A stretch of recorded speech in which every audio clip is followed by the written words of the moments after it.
அருமையானவர்களே, இந்த நாளிலும் அவனுடைய வார்த்தையை நான் இடத்திலே கொண்டு வருகிறேன். சங்கீதம் 16:8 சங்கீதக்காரன் இப்படியாக சொல்றார். எப்படி சொல்றார் பாருங்க.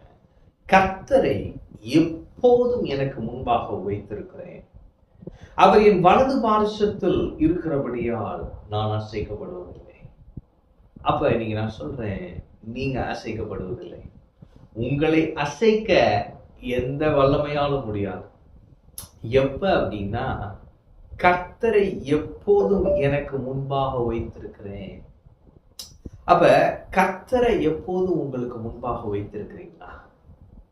விசுவாசத்தை துவக்குகிறவரும் முடிக்கிறவருமாகிய இயேசுவையே நீங்கள் நோக்கி இருக்கிறீங்களா? பாருங்க, பேதுரு கடலின் மேல் நடக்கிறார்.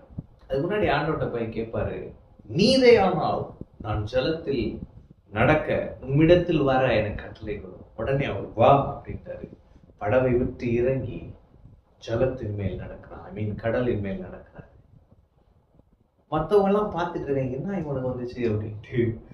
அவன் பார்த்தீங்கன்னா இயேசுவை நோக்கி கர்த்தரை அவனுக்கு முன்பாக வைத்திருக்கிறான். அவருக்கு முன்பாக வைத்திருக்கிறபடியால் கடலின் மேல் நடக்கிறான். நான் சொல்றேன், இயேசுவை உங்களுக்கு முன்பாக நீங்க எப்போது வைத்திருப்பீங்கன்னா, நீங்க உங்க பிரச்சனையின் மேல் நடப்பீர்கள். உங்க பிரச்சனை உங்களை மூழ்கடிக்காது. ஆமென். பிரச்சனைக்குள்ளாக நீங்க இருக்க மாட்டீங்க, பிரச்சனைக்கு மேல இருப்பீங்க. அதிகாரத்தின் இடத்துல நீங்க இருப்பீங்க. உங்களுக்கு கீழே தான் உங்க பிரச்சனை இருக்கும், அடங்கி இருக்கும்.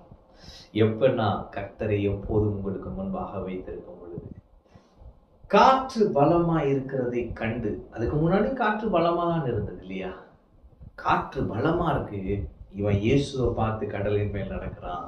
இப்ப காற்று பலமா இருக்குது, அவன் போக்கஸ் இயேசுகிட்ட இருந்து இப்படியே மாத்திரம்னு என்ன ஆகுதுன்னா, அவன் பயந்து அமிழ்ந்து போகையில்.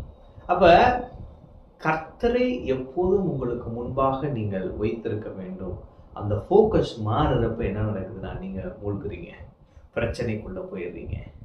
ஆனால் தேவன் எவ்வளவு நல்லவர். அவன் ஆண்டவரை ரட்சியும் என்று சொல்லும் பொழுது கரம் நீட்டி தூக்கினார்.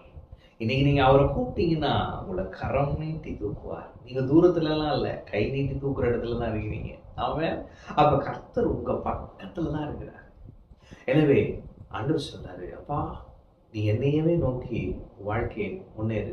உன் வாழ்க்கையின் பாதையிலே நீ முன்னேற வேண்டும் என்று சொன்னால் ரகசியத்தை சொல்லுகிறேன், நீ என்னையே நோக்கி இரு. அவன் அப்ப கர்த்தரை எப்போதும் எனக்கு முன்பாக வைத்திருக்கிறேன், அவர் என் வலது பார்சத்தில் இருக்கிறபடியால்.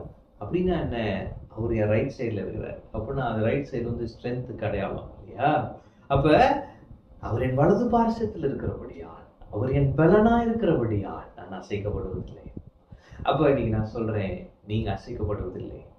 எந்த பிரச்சனையும் உங்களை அசைக்காது, எந்த தோல்வியும் உங்களை அசைக்காது, எந்த ஏமாற்றமும் உங்களை அசைக்காது.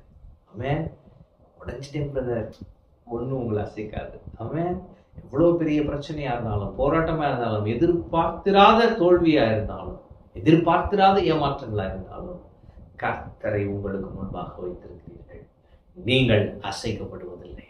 அவன் உங்களை அசைக்க ஒன்னாலே முடியாது. கர்த்தர் உங்க கூட இருக்கிறபடியால் அவர் உங்களை அப்படியே நிலைநிறுத்துவார். இந்த தோல்வியிலிருந்து ஜெயத்தை கொடுப்பார். இந்த தோல்வியிலிருந்து ஆண்டவர் உங்களை இப்படியே விட்டுறாம அப்படியே வெற்றி பாதைக்கு நேராக கொண்டு போவார். இந்த ஏமாற்றம் இருக்கு, ஆண்டவர் அதை அப்படியே சக்சஸா கொண்டு போயிடுவாரு. அவர் உங்க கூட இருக்கிறாரு, அவர் உங்க பலனா இருக்கிறாரு. அவரை எப்போதும் உங்களுக்கு முன்பாக வைத்திருங்க. அவரே விசுவாசத்தை துவக்கிறவரும் முடிக்கிறவரும், உங்களின் நற்கிரியைகளை துவக்கினவர், அதை முடிக்க வல்லவர். எனவே மனிதர்களை விட்டுருங்களா, எல்லாம் விட்டுருங்க, இயேசுவையே நோக்கிடுங்க. வெற்றி உங்களுக்கு, வெற்றி உங்களுக்கு, செழிப்பு உங்களுடையது, நன்மை உங்களுடையது. நீங்கள் அசைக்கப்படுவதில்லை. பிசாசு உங்களை அசைக்க என்னென்னமோ செஞ்சுட்டு இருக்கான், ஆனா நீங்க ஃபேமா நிக்கிறீங்க, அப்படியே தான் நிற்பீங்க. ஏன்னா வலது பாரசத்துல அவர் இருக்கிறாரு. அவன் எனவே நீங்கள் அசைக்கப்படுவதில்லை.